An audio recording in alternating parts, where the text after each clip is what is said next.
Hello, my name is Amy, and tonight I would like to talk to you about a subject that's very important to me, and that's animal cruelty. Every year in the United States, innumerable animals will die because of abuse and neglect. Every day, 200 animals will die because of purposeful neglect or intentional cruelty. The definition of cruelty from state to state is pretty much the same. Any intentional, malicious killing, injuring, maiming, torturing, burning, or mutilating of an animal. The difference varies in the punishment that these different states will impose.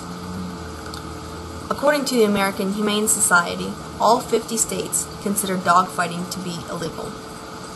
46 of those 50 consider it to be a felony.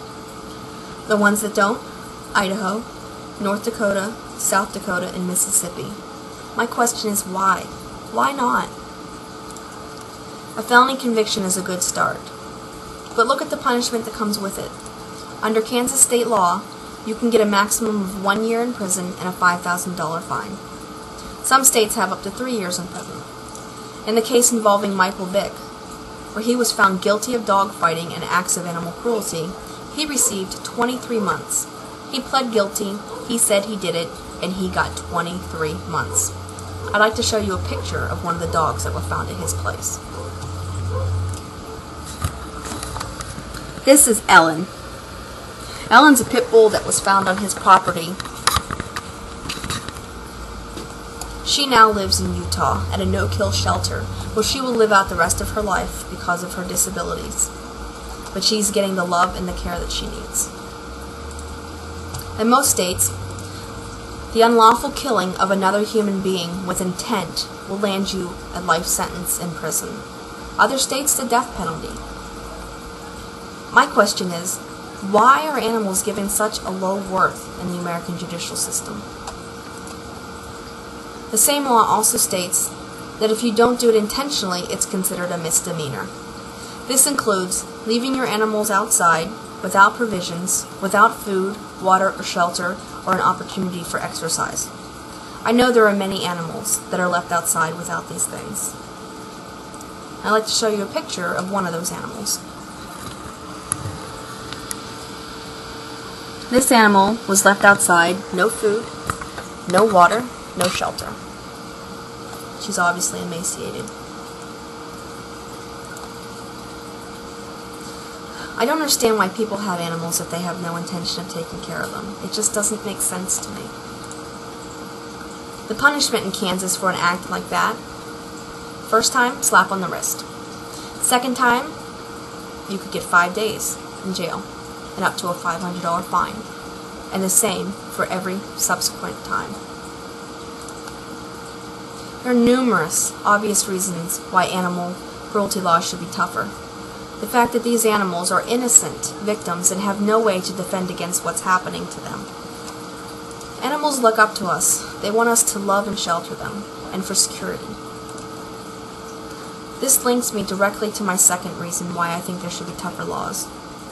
There is a well-documented link between the behavior of people who commit acts of violence against animals and those who commit acts of violence against people. Tougher animal cruelty laws could save the life of a child someday. Those people who harm animals are 5 times more likely to abuse people.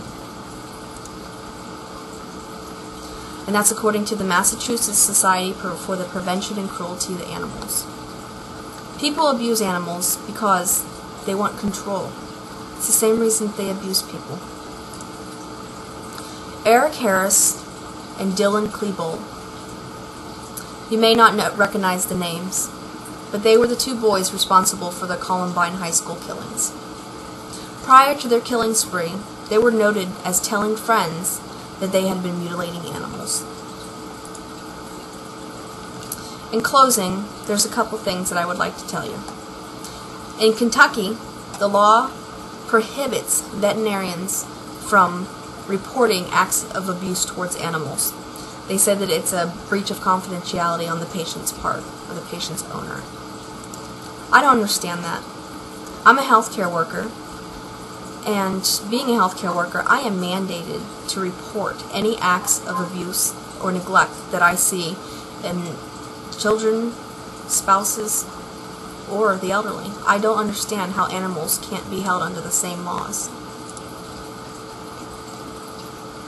Over 40% of people found guilty of animal abuse have also been found guilty of violent crimes against people.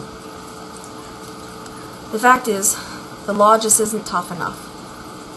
And there's a need for a change. We need to help protect these defenseless animals that don't have a voice. We need to be their voice. People who do this are sick individuals, capable of committing even more heinous crimes. Every state has an agency that will advocate towards animals, and we need to help, and we need to get out there and step it up and help get tougher laws. Because today, it's a kitten. Tomorrow, it's a child. Thank you.